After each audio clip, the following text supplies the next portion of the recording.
Hi, my name is Mick. Today I'm going to show you how to play Block and Load. Today's character is going to be Tony. I'm going to show you Tony because people, he's a very important character in Block and Load here, but people really do a really bad job with Tony. And first of all, I'm going to start off with a few points. First of all, during the prep mode, we are going to prep the site. Okay, we're going to prep the site so you can defend, and so you're going to do the defending while everyone else is attacking. Tony is not an attacking individual. He can if you have multiple Tonys on here, but preferably Tony, if you're going to be Tony, you're going to defend, and that cube right there is what you're going to defend here. Okay, so during the prep, the first thing you're going to do is you're going to take down individual structures. For instance, right here in I guess the map is Bolshevik or whatnot, you can take down the ceiling right here, and you notice that I have gotten 999 bricks, which is awesome because this gives it not just to me, but you give the bricks to all players. You can also come down here and take out this bottom structure here, and that's 749 bricks for all players, which is great because it gives you a hell of an edge with the other players. Now, setting up your base here, like for instance on this map here, a lot of people will block up the cube. Blocking up the cube is really bad, and I'll tell you why. If you block up this cube here, for instance, like let's say you're going to cover up the whole cube here, which most people try to do. What people will do is they'll get in here and then they'll block themselves up and they'll start drilling at the cube.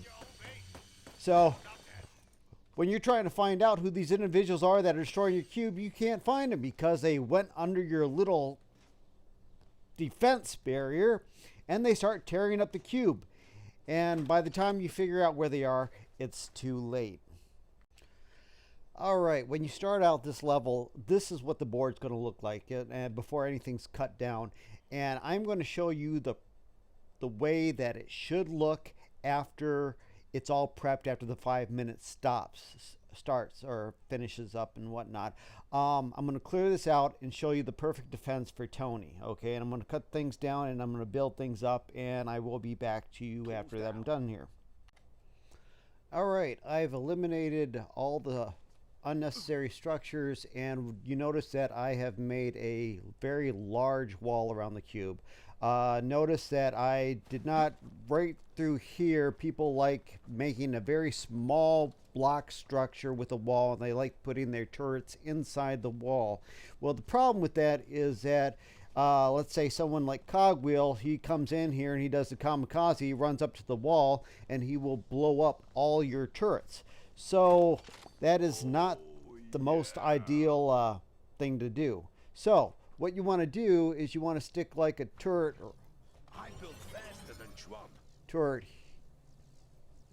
right here,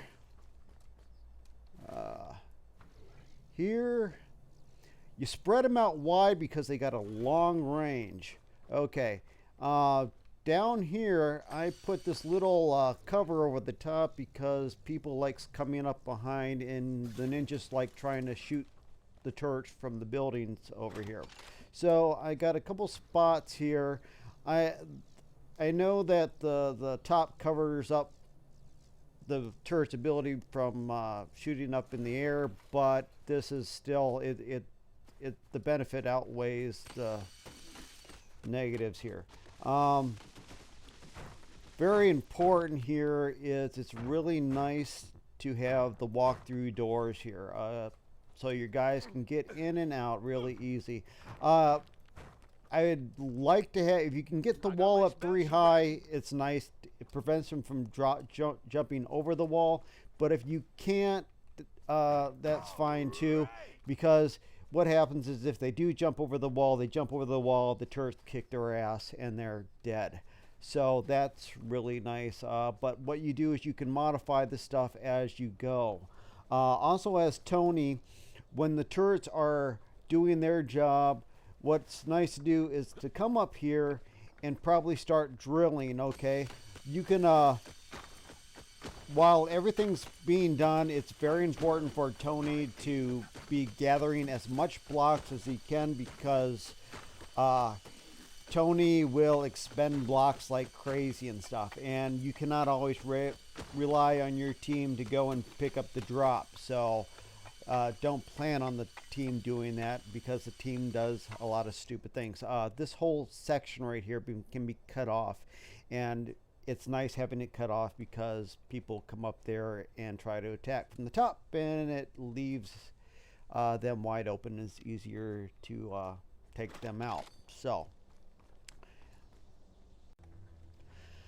also, one more thing that's really nice. Okay, the turrets are out here.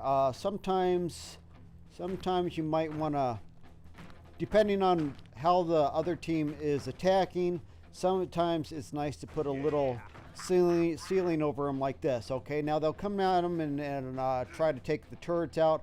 What's nice is you take these little blocks here and put a little landmine in here. Not only will they explode when they come up here to destroy your turret, but now after it's exploded, if they come back to get it, they will burn after they're coming out to get the turret. So I like putting one or two of these around all the turrets. Now the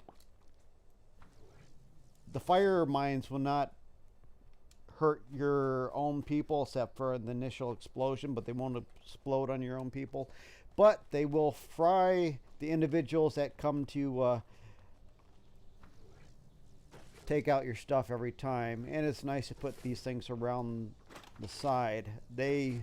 So they blow them up, and it is easier to get your stuff that way.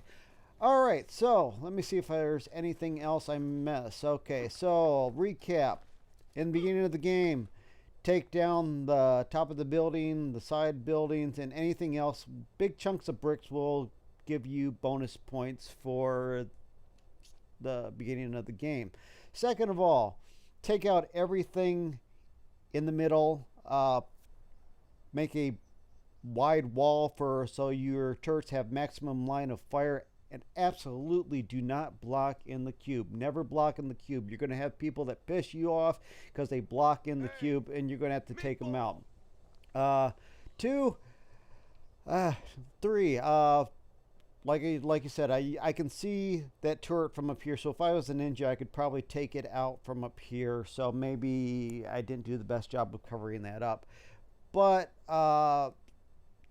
get the things set up the best way possible to prevent people from taking out your turrets. Hey, you want to get in here and try this? And put fire mines around. And you used to be able to have scanners. You're going to rely heavily on your teammates for scanners. So cross your fingers and hopefully that there will be someone on your team with them, because you won't be able to see anyone drilling under your turrets. They will try to drill under them because it's the best way to get them taken out. So I hope this helped you a lot on figuring out how to play Tony as block and load. I'll probably do some other characters later, but I hope this helped, and I will catch you later. Bye.